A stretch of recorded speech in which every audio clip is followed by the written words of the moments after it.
Maybe dope?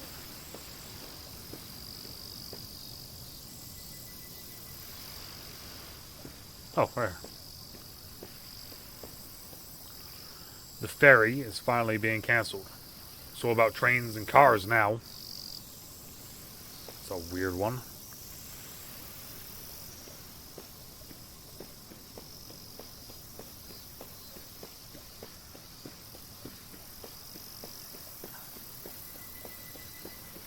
Also weird that we didn't go into just a black screen with some, a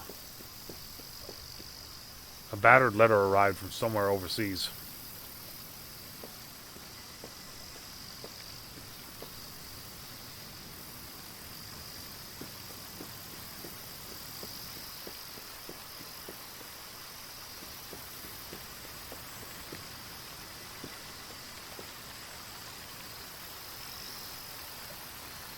I can see something in the direction of the temple. Okay. So the temple was this way, right? Right over there? Yeah.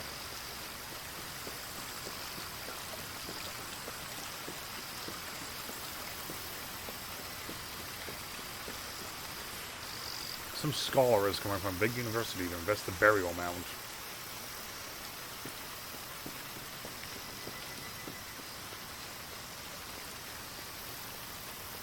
The president of the department store has gone completely senile, hasn't he? I know, all he ever says is what a disappointment his son is and how he should have bothered coming back. His daughter has taken over the company. Surely he could forgive his son now. And there's one over here. There's so many empty houses in this village. Yep.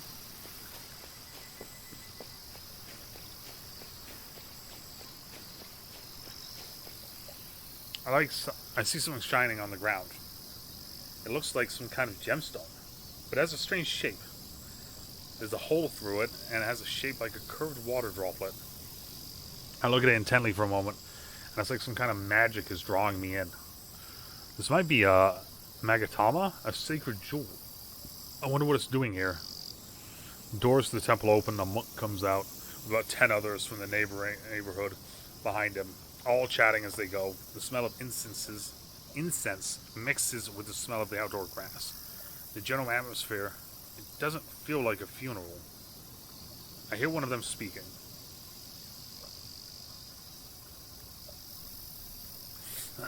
It's been a while since anyone lived in that house. 5 years, I think. Right around the time my son was born. Now he's a cheeky little chatterbox. Time flies. Should we be doing something about it? Getting together and tearing it down, maybe. It's getting pretty run down. The others all voice their general agreement and then fall silent. One person speaking up has made everyone take another look at something they have been avoiding thinking about. The whole family died in the war. If that's not bad luck, I don't know what to call it. They stop, looking at a puddle on the ground, falling silent. Then some kids come running from the direction of the station. Everyone seems to be happy to have something to break the silence, and then they all turn in that direction. The kids are shouting among themselves. Pile 'em up, so pile of dusters. They have semi-serious, semi-mocking looks on their faces. They rush over, obviously having come looking for some adults. They stop in front of them, breathing hard.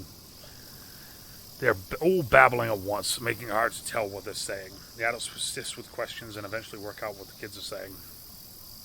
Someone strange got off the train. He was sitting without moving on the bench. He smelled really bad. He had a long beard, wasn't speaking. The kids watched from a distance and he spotted them, stood up and walked off toward the beach. Was he going for a swim? Maybe he was going to live there. Come with us, get rid of him. That's what the kids say. The adults can't very well let this stand. Hearing that a strange man has appeared, they decide to go with the kids and head to the beach and decide to join them. And I decide to join them.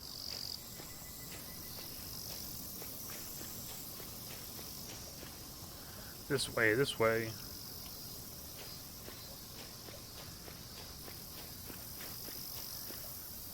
It's someone we've never seen before.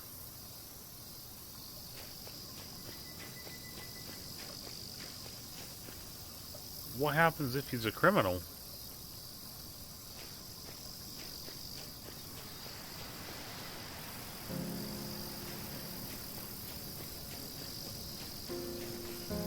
The unfamiliar man is sitting on the damp beach, legs stretched out, unconcerned about getting his clothes dirty. In all fairness, his clothes were already pretty dirty. There are stains on his trousers and top, rips and tears too, like tatters of clothing hanging off him, which he's wound over with other scrapes to hide the holes.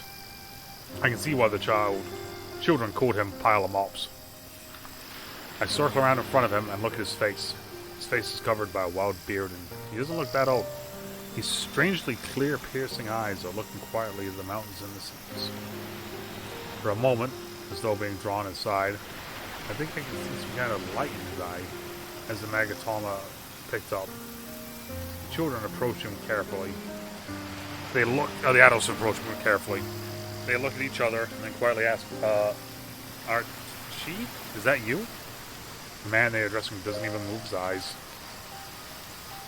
What is he, a ghost? The kids are watching a few steps further back from the adults and are still saying silly things.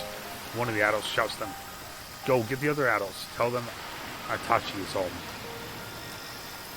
Kids nod their head and run off, more relaxed about things now they know the adults recognize them. They run off towards the station again, a bit less manic than before. The others look at Itachi, still seemingly unable to believe it, surrounding the man in his tattered clothing. "Hey, speak to us. It's been 5 years, longer, since you went to war. Everyone thought you were dead. We had a funeral, closed out your estate. We never thought you would come back after all this time. What happened to you? Please tell us." Oh, the man doesn't respond. He just quietly looking at the sea. "Did you hear me? What happened to your parents and brother? They went into the city together and got caught up in an air raid. Everyone in Asaguri was waiting, hoping that you and Masaki would come back. Your house is still standing, but it's pretty run down by now. Hearing that all of his family are dead, Itachi slowly turns his head and looks at the man who's talking. His eyes aren't sad or surprised, just steeped in the deep despair. It's like a jolt of pure terror looking into the depths of the soul of someone who have lived without a shred of hope in his life. The man finally opens his mouth. It's so hot, and the grass is so rich, it dazes my eyes. He's lost his whole family and finally made it home, in considerable length of time after the end of the war. To be confronted by this, and other adults don't know how to react. After a pause, Itachi adds some more. I was held for years in a place so cold even grass only grows in the briefest time in summer. That's what he says. Words to that effect. His voice is small. It's like he's even forgotten how to put emotion into his words. The sound of the waves cover the exact words he uses in places. A moment later, the sound of those waves is mixed with the sound of a car engine drawing closer. I look towards the station to see a black car approaching. It crosses the railway crossing and stops in front of the beach. The kids who went off to get the other adults come running behind the car. Whoever's inside the vehicle must be one of the people they called. This kind of car must be a rare sight around here because the kids circle wide-eyed around it. When they reach out to touch, however, a white-gloved driver briskly warns them off. The back door opens and a woman comes out wearing a long skirt with an elegant feather on her head. It's the daughter of the department president. Watch your mouth. She's the president now. Yeah, the adults are buzzing with this new arrival. She doesn't care about her heels sinking into the sand and tosses the parasol in her hand onto the ground without even opening it before walking directly toward the man. She arrives in front of him, sinking to her knees in the sand to put eye level at his own. "My brother, Masaki. What happened to Masaki?" Itachi looks back at her with the same deep yet emotionless eyes, staying still for a moment. The waves lap over and over, filling the gap between them. He died. Artachi finally answers briefly. This woman's eyes open a little wider, her lips tremble, but she keeps control and her voice is measured, and even as she replies, I see. Do you have anything of his at all? No chance of that. He was stripped by the enemies and then buried. I buried him. His voice is deep, his words brief, reverberating low like the wind of the ocean. She doesn't even blink, shaking her head from side to side a few times, then quietly stands up. She doesn't pay any heed to the sand on her knees, gives a quick bow and then heads for the car. The dust kicked up by its departure dances in the air.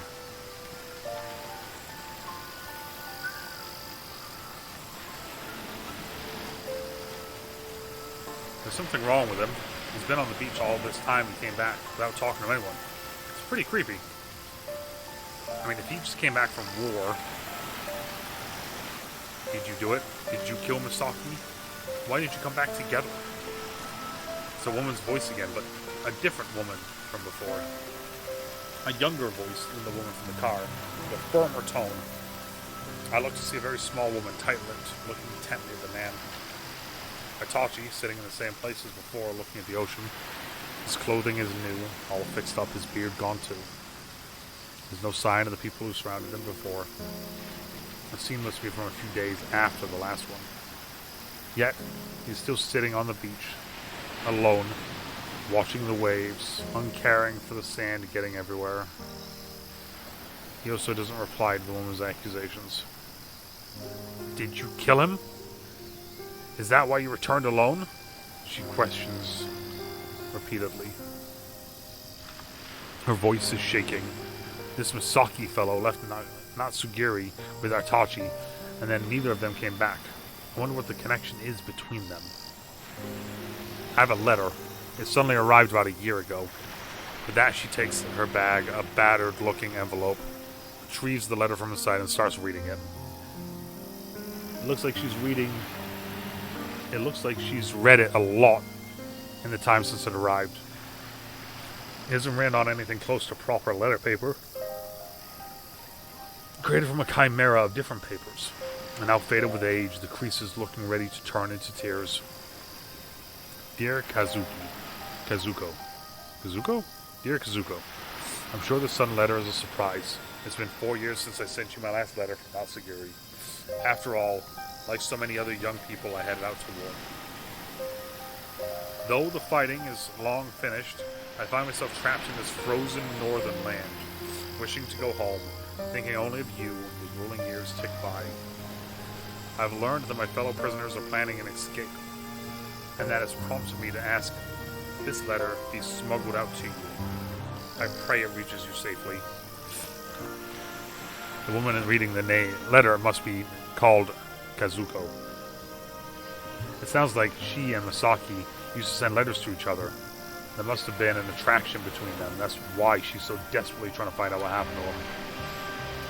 After the letters arrived from him dried up, she probably started to think he was dead. And then the arrival of the one final letter gave her another spark of hope.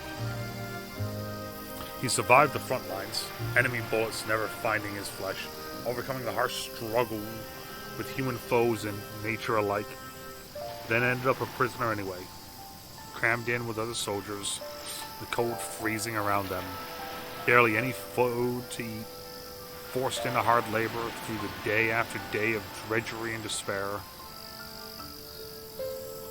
Kazuko continues to read the letter.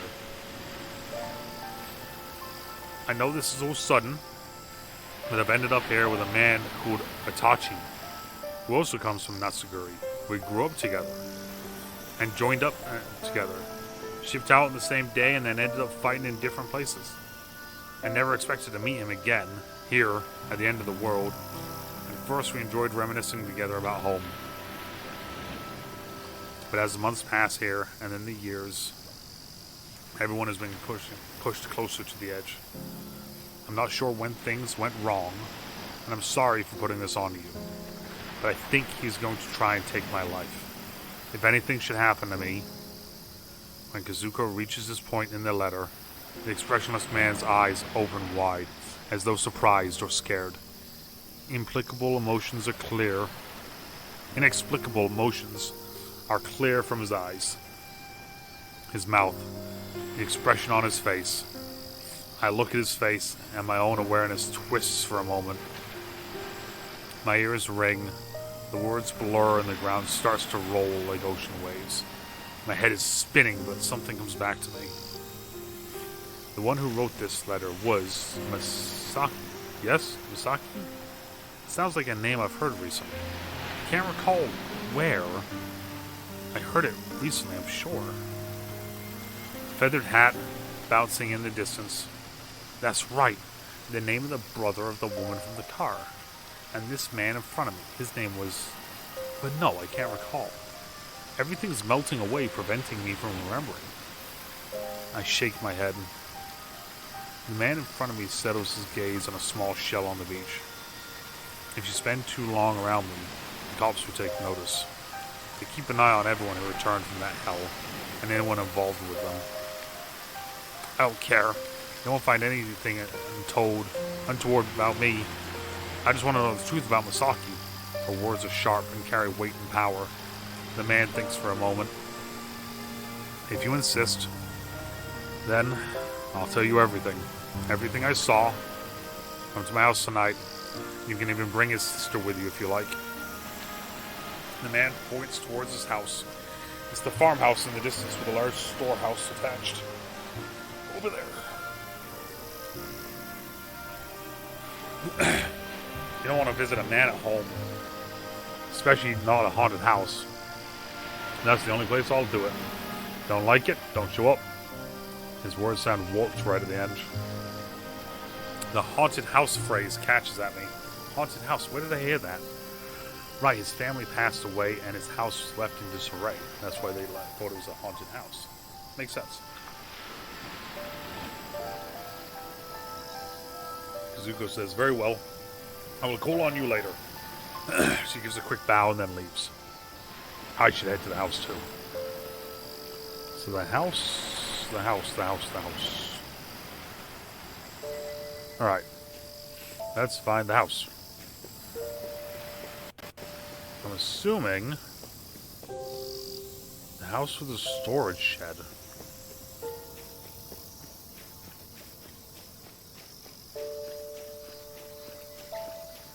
I'm assuming it's not going to be that way then, so it's probably going to be this way then?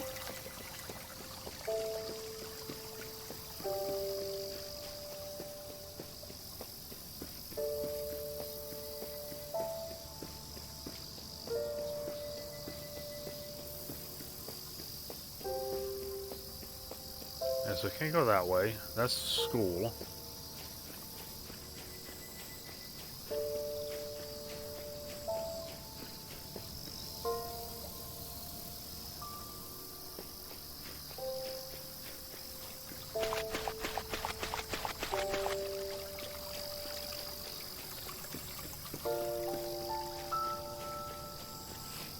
I was going to say, because I knew there was a pathway up here, so it must be this one, right?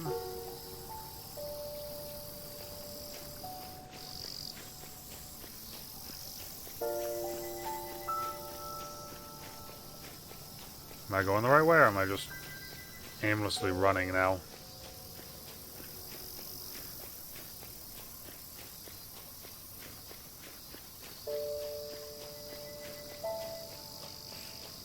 I think I might be just aimlessly running.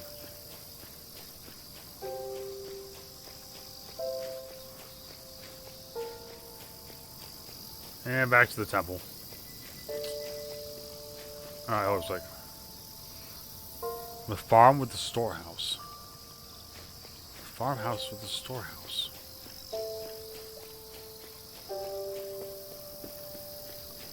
Wait, is it that one? Wait a minute, I've been here though. No, wait, we've been here. Logs are crackling in the fire pit, emitting a warm light. Stepping away from the light source immediately plunges into the vicinity into darkness. There are 3 people positioned around the flames. Two women are sitting properly, legs tucked underneath them, waiting for the man to start talking. It's like a heavy black silence is lying over everything. The man uses a poker to adjust the logs, causing sparks to dart and dance in the air and scatter like fireworks. I have nothing. Emptiness. Only colors soothe me.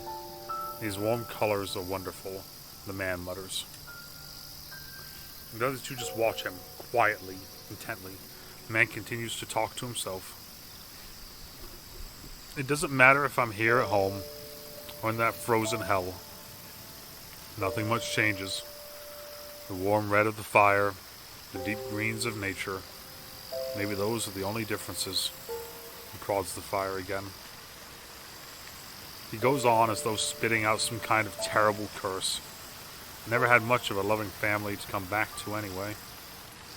My parents were clearly failures but clung on to their pride. They gave their favors to my older brother, who was born with a better face than I. They were always buttering him up with things they could never actually know, like saying he was the splitting image of our proud ancestors. The two women look over for a moment at the family shrine, standing closed up in the dark corner, and then look away. I think Misaki felt the same way about this. What do you think? This wasn't exactly the warm home that he longed to go back to, now was it? Misaki's sister looks frightened for a moment. I have no idea what you're talking about. Her tone is cold. She clearly wants to cover her reaction and get into the real reason why they're here. But the man pays no attention to the frost rimming her comment and continues at his own pace. Misaki told you everything, didn't he? That's what it sounded like to me. From the way he described you. But where do you stand in this? When did your brother didn't come back from the war, you took over the business from your parents. They're both gone senile now, and apparently spend most of the time complaining about what a failure the same brother turned out to be. Your brother loved and respected you. How did you feel about him? The same. Of course I did. The same. But she takes a moment to reply and lowers her eyes. There had to be some complicated feelings there, which held her tongue for a moment. The fire is dying down. The man finally starts to explain about Misaki. About what happened after their reunion in the far north. He explains that Misaki always seemed a little unstable. He's also concerned with whether those around him were actually his allies, if they would side with him no matter what. He was quite blatant in his attempts to get into the good books, not only with the prisoners' former commanders, but even the guards from the outside. As a result, a lot of people really didn't care for him. He purchased people's ire and jealousy, and was beaten and messed with, went away with the prying eyes. I understand that this was a result of an inferiority complex and a superiority complex twisting inside of him. I liked the guy. I did. When we were first reunited during a short summer night, we lay in the grass and looked up at the stars, shared stories of home and memories of our childhoods. He talked about one woman he had been trading letters with, and how she was surely long married by now. What it felt like to be treated as a person, to be helped by others and to feel loved, and how being here made you forget all that.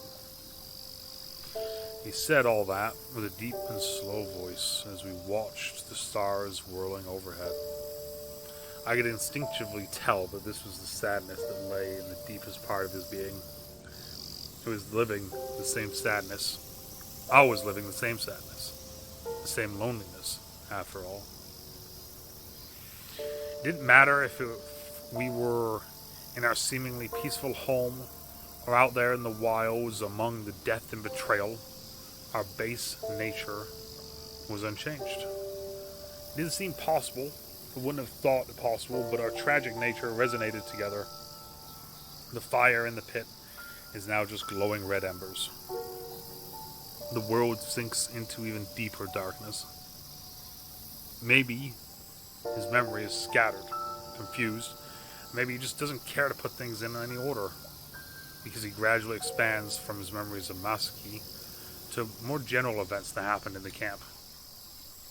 How the sparkling summer sky out on the plains, the slice of brief summer stayed with him. Everyone lost weight, thinned by circumstances. They dreamed of getting home and died off with those dreams unfulfilled.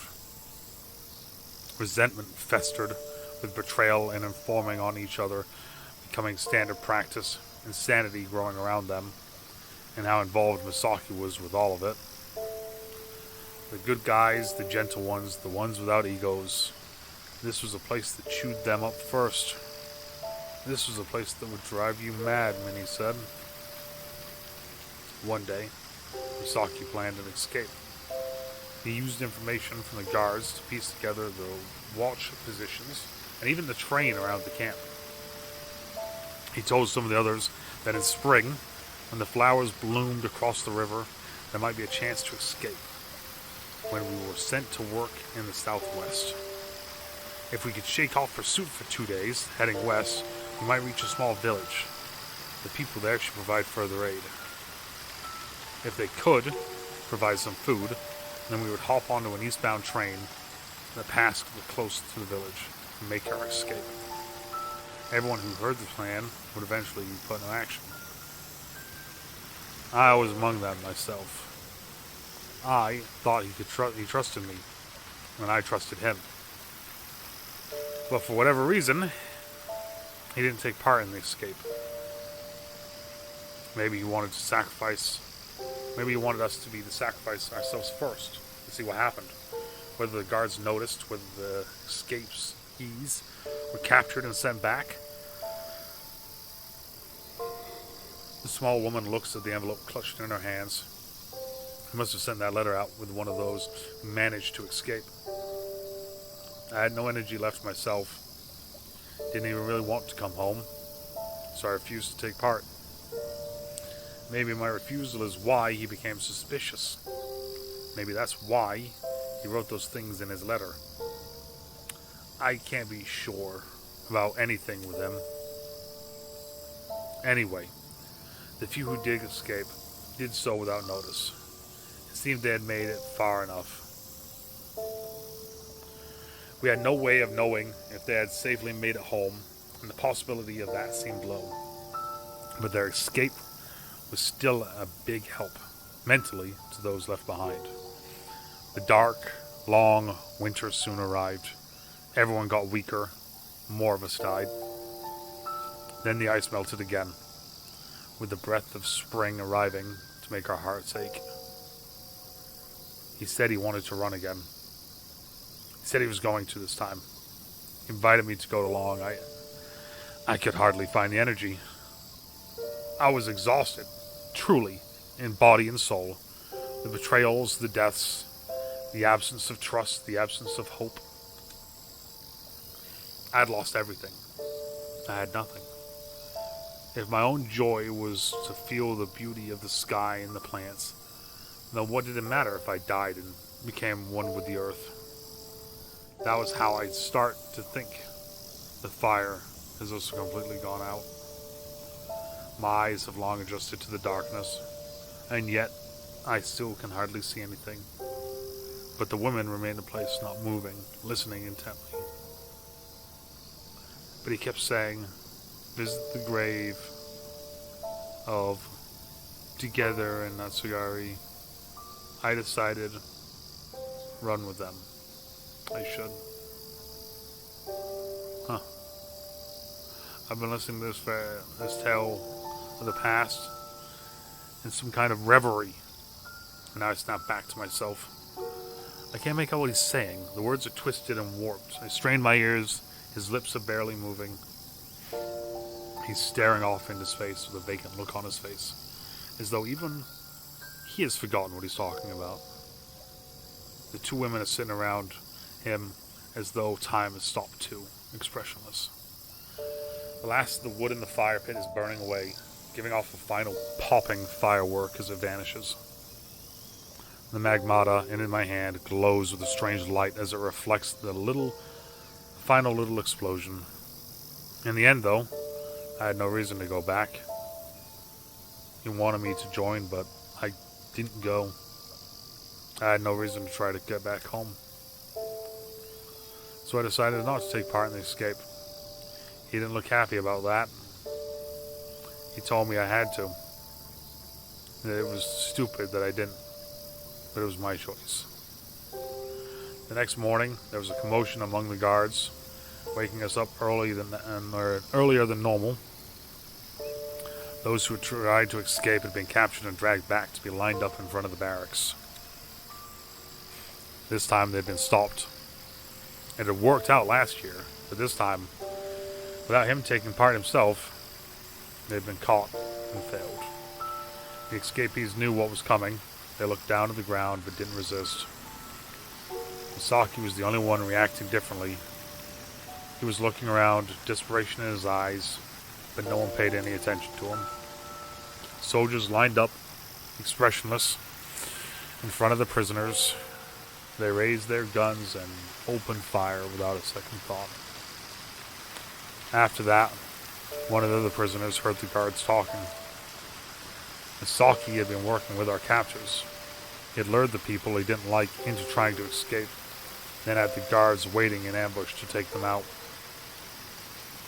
For his aid in luring out the bad elements, he had been hoping to get some kind of reward from the guards. But the enemy had changed their mind, or perhaps been playing him the whole time. Husky had been captured too. That was the truth behind all of this. We were made to bury the bodies. When I shoveled the earth onto him, I got a glimpse of his face. He looked peaceful. His final few years had been an endless cycle of suspicion, thinking constantly about who to trust, who to betray, and who might betray him. But his face in death did not look exhausted, but sad. It felt like he had been freed from the suffering of a mortal life, and would now peacefully become one of these beautiful flowers. In the afternoon of that same day, a huge arc of clouds reached across the sky. I've never seen it like before or since. A single glittering bar of cloud, reaching from one horizon to the other in a huge, lonely arc. To me, it looked like a pathway through the sky, taking the souls of the departed away to the east. About 1 month after the attempted escape, we were suddenly told that we were being released and sent on our way. It was a long and hard journey by train and then boat. I returned to my homeland, a place which nothing much I believe in, and nothing much left for me. There's no one here I especially wanted to see, and all that remains from my life is to consider how I've lost everything. That's it. That's everything. If you want to believe it, go ahead. If not, then don't. There's no proof either way. You can believe whatever you need to satisfy yourselves. No one he wants to see. Someone who has been forgotten. Someone who's vanished or someone who has died. My head is throbbing. In that moment, the magmata in my hand starts to glow, light spilling out around my fingers. I can see something. What is it? Something is glowing in the dark night. I narrow my eyes and focus. I feel something warm, and something hostile, merging and mixing together.